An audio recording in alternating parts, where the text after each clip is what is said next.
Tapi salah satunya adalah ketika TNI tidak memberikan sanksi yang tegas kepada mereka yang melakukan tindak pidana. Ketika diadili di peradilan militer, justru vonisnya mungkin lebih ringan, atau ada mungkin yang kemudian dibebaskan, atau kalau dibandingkan dengan peradilan umum justru lebih berat di peradilan umum daripada peradilan militer. Sebenarnya di Undang-Undang TNI, Undang-Undang 34 tahun 2004 sudah diatur bahwa anggota atau prajurit TNI ketika melakukan tindak pidana umum maka diadili di peradilan umum.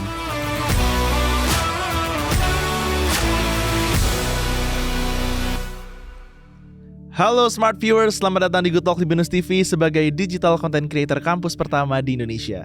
Smart Viewers, belakangan ini kan kita sering dengar ya kasus-kasus kekerasan terhadap warga sipil yang melibatkan oknum anggota TNI. Contohnya ada kasus di Pondok Aren, Deli Serdang, dan juga Rest Area Tangerang.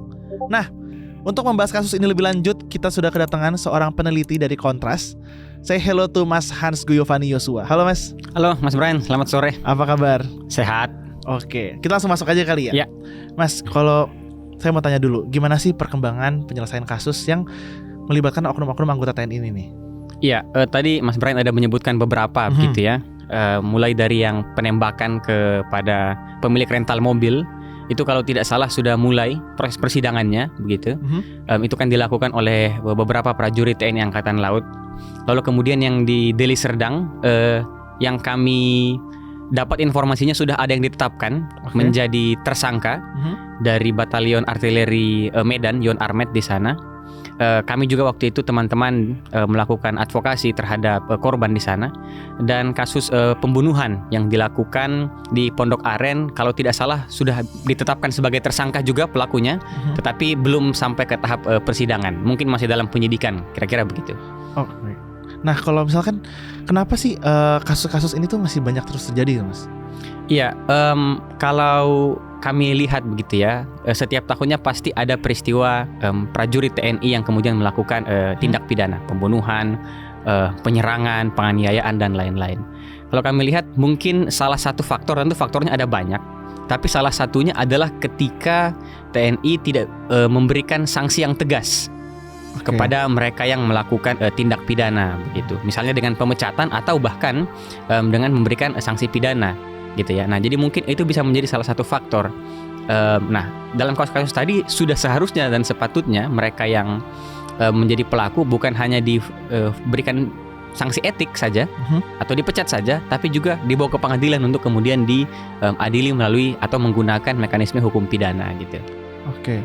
Kalau Mas ngeliat kasus-kasus yang terjadi belakangan ini dan cara penyelesaiannya kan udah sering terjadi juga ya. Ya. Apakah Mas melihat adanya pola impunitas yang sistematis nih dalam penanganan kasus-kasus seperti ini? Ya, ini pertanyaannya menarik sebenarnya karena menggali tentang pola impunitas yang terjadi. Nah, dulu tuh Kontras pernah menulis satu hasil penelitian, judulnya Menerobos Jalan Buntu.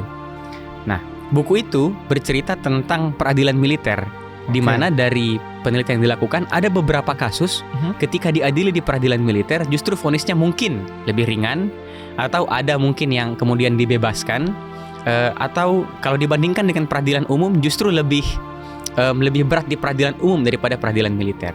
Nah, itulah yang kemudian disebut sebagai impunitas begitu ya. Mereka yang bersalah melakukan tindak pidana tapi kemudian pada akhirnya tidak dihukum. Nah, pola itu memang terlihat beberapa kali terjadi. Tahun lalu kami melakukan pemantauan, ada sekitar 130-an kasus yang dibawa ke peradilan militer begitu. Tapi rata-rata vonisnya itu 3 sampai 10 bulan misalnya. Nah, ini kalau dibandingkan dengan peradilan umum mungkin lebih rendah begitu. Nah, itu yang kemudian bisa dinilai sebagai adanya impunitas di dalam institusi sektor keamanan atau sektor pertahanan ini gitu ya, TNI. Ketika mereka tidak bisa kemudian menerapkan hukum secara tegas dalam tindakan-tindakan atau peristiwa-peristiwa yang memang merupakan tindak pidana. Tapi yang terakhir, banyak juga, ada beberapa juga yang sudah divonis mungkin oleh peradilan militer tapi tidak dipecat. Jadi tetap bisa bertugas di dalam institusi TNI, bahkan bisa naik jabatan dan lain-lain. Bahkan sampai jadi perwira tinggi begitu. Nah, itulah yang pertanyaan itu menjawab yang Mas Brian tanyakan tadi gitu, bahwa memang ada impunitas dalam beberapa konteks gitu di dalam institusi itu. Oke. Tapi apa sih faktor-faktor yang bisa menyebabkan adanya impunitas ini, Mas? Kalau berbicara tentang faktor begitu ya, saya dalam melihat undang-undang TNI, menurut saya sebenarnya secara normatif undang-undang TNI sudah cukup baik lah. Oke. Walaupun tentu mungkin ada yang perlu disesuaikan berkaitan dengan mengingat ada perkembangan begitu ya. Tapi faktor-faktornya menurut saya dapat dibagi menjadi dua. Oke. Pertama secara institusional, yang kedua secara instrumental atau secara aturan gitu. Secara institusional bisa jadi memang tidak ada upaya serius untuk menghukum misalnya mereka yang melanggar atau memberikan sanksi yang tegas. Walaupun beberapa juga kita pernah lihat berita gitu ya, ada prajurit yang melakukan tindak pidana di tanah Papua, lalu Panglima TNI memerintahkan untuk diberikan sanksi tegas dan dipecat. Benar, vonisnya berat dan dipecat. Tapi kan tidak semua kasus kemudian mendapatkan atensi dari Panglima TNI gitu. Jadi mungkin yang pertama faktor institusional tersebut atau figur atau orang, struktur yang ada di dalam institusi tersebut. Nah, faktor kedua instrumental, hukumnya.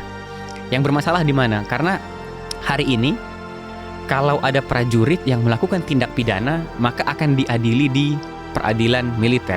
Di mana di peradilan militer ya hakimnya, jaksanya sebutannya auditorat begitu ya. Termasuk kuasa hukumnya dan paniteranya semua berasal dari kalangan militer misalnya. Nah, sebenarnya di Undang-Undang TNI, Undang-Undang 34 tahun 2004 sudah diatur bahwa anggota atau prajurit TNI ketika melakukan tindak pidana umum maka diadili di peradilan umum. Tapi masalahnya Undang-Undang peradilan militernya belum direvisi gitu, belum diganti sehingga sampai sekarang itu belum bisa dijalankan. Nah, jadi ada faktor itu juga, faktor instrumental, faktor aturan undang-undang yang sampai saat ini belum direvisi seperti itu. Oke, berarti kan bisa kita lihat masih kurang baik gitu ya di sistem pidana militer di Indonesia ini. Lalu apa sih dampaknya terhadap aspek sosial politik di Indonesia? Nah, sebelum masuk ke aspek sosial politik, saya kira penting untuk mengetahui apa sebenarnya perbedaan pidana militer dengan pidana umum begitu kan? Oke. Jadi supaya ada gambaran gitu. Nah, pidana militer itu sebenarnya pidana yang dilakukan oleh, sederhananya ini ya, dilakukan oleh prajurit militer, misalnya desersi, atau kabur dari tugas, atau ketika sedang ada operasi militer, sedang ada perang, lalu kemudian meninggalkan tugas, itu pidana militer. Nah, kalau pidana umum ya pembunuhan, penganiayaan, pencurian dan lain-lain, itu pidana umum, pidana yang diatur di KUHP. Nah, jadi tadi Undang-Undang TNI Undang-Undang 34 tahun 2004 mengatur agar kalau melakukan pidana umum diadili di peradilan umum. Artinya apa? Artinya diadili seperti warga negara pada umumnya, tidak dikhususkan gitu. Nah, pada praktiknya kan masih diadili di peradilan militer. Berarti berbeda dengan tempatnya warga negara pada umumnya diadili nih. Nah, aspek sosial politiknya apa? Aspek sosial politiknya terlihat ada semacam pembedaan. Sepertinya kok dianak emaskan. Kok mereka melakukan tindak pidana tapi diadili di peradilan militer.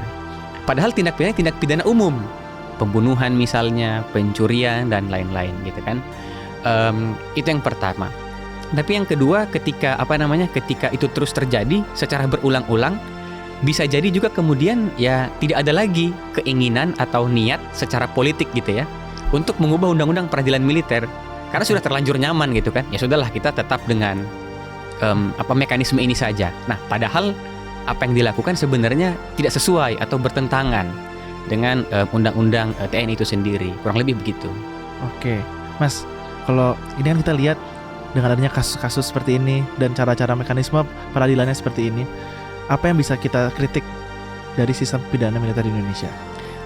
Kalau kritik mungkin ya, yang pertama sebenarnya kan sudah jelas diatur di Undang-Undang TNI, harus kembali lagi ke Undang-Undang TNI. Tetapi kemudian tidak kunjung diubah Undang-Undang peradilan militernya. Jadi itu kritikan yang pertama sebenarnya. Kenapa sistem peradilannya berjalan, tetapi dalam implementasinya bertentangan dengan yang diatur oleh Undang-Undang TNI. Gitu. Itu yang pertama. Nah, yang kedua seperti yang saya sebutkan tadi, ada beberapa kasus yang kalau kita nilai sebenarnya mungkin hukumannya bisa lebih berat, tetapi kemudian kita sebutlah diberikan vonis yang relatif ringan dibandingkan dengan peradilan umum begitu. Itu yang kedua. Nah, yang ketiga berhubungan dengan itu juga, seperti yang saya ceritakan tadi, ada kasus di mana ini mendapat atensi dari Panglima TNI. Jadi benar-benar dilakukan penyidikan secara serius. Atau kasus yang lagi viral gitu ya, kasus penembakan, kasus pembunuhan di Pondok Aren begitu misalnya. Nah, tetapi bagaimana dengan kasus yang lain? Sehingga seakan-akan ada tebang pilih nih. Ada beberapa kasus yang sangat serius dilakukan penyidikan, tapi pemantauan kami menunjukkan ada juga kasus-kasus yang lain yang sepertinya tidak terlalu berat sanksi yang diberikan karena mungkin tidak mendapatkan atensi publik. Jadi seakan-akan ya sama aja, kok jadinya kayak no viral no justice juga gitu. Nah, itu mungkin 3 hal yang bisa kita beri catatan ya terkait dengan peradilan militer. Lalu kalau gitu apa langkah-langkah konkret yang bisa diambil nih Mas untuk mencegah kasus-kasus ini untuk berulang? Langkah konkretnya sebenarnya ini harus dijawab dengan 2 ini yang berbeda gitu ya. Dua jawaban. Pertama, langkah konkret untuk mencegah kasus itu berulang ya tentu perlu ada pengawasan yang lebih ketat dari komandan terhadap bawahan misalnya di TNI, di militer begitu kan. Dan yang kedua ya ketika ada prajurit yang melakukan kesalahan, sudah harus berani melakukan atau memberikan sanksi kepada yang memberikan kesalahan, kan seperti itu. Jadi betul-betul penegakan sanksi etik dilakukan secara ketat oleh para komandan misalnya, oleh para atasan gitu. Itu yang pertama. Nah, tapi yang kedua, apa yang harus dilakukan terhadap peradilan militernya? Karena ini kan hal berbeda nih. Ada orang yang prajurit yang melakukan tindak pidana, tapi ketika dia melakukan tindak pidana nanti diadili di peradilan militer. Sementara peradilan militernya juga problematik, bermasalah. Nah, apa yang harus dilakukan dengan peradilan militernya adalah merevisi undang-undangnya. Undang-Undang 31 tahun 1997. Kenapa direvisi? Jelas karena tidak sesuai dengan Undang-Undang TNI, Undang-Undang 34 tahun 2004 dan TAP MPR. TAP MPR nomor 7 tahun 2000 begitu.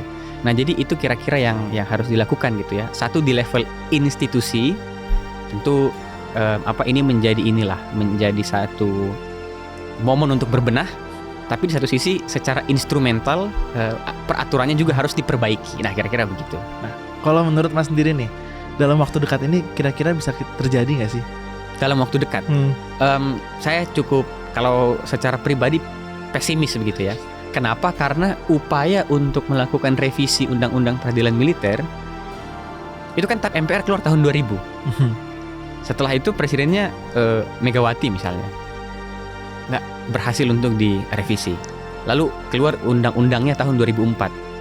Berubah presiden menjadi presiden SBY 2 periode, lalu kemudian Jokowi 2 periode, lalu sekarang Prabowo gitu. Presiden SBY 2 periode, Jokowi 2 periode, tetap tidak bisa politik hukum untuk mendorong agar undang-undang peradilan militer diubah, tetap tidak berubah. Padahal waktu tahun 2014 ketika terpilih, Presiden Jokowi memasukkan itu di dalam salah satu poin dari nawacita ya. Oh iya. Dari nawacitanya, revisi misalnya revisi atau reformasi peradilan militer kalau tidak salah. Tapi kan tetap tidak bisa berjalan juga selama 10 tahun.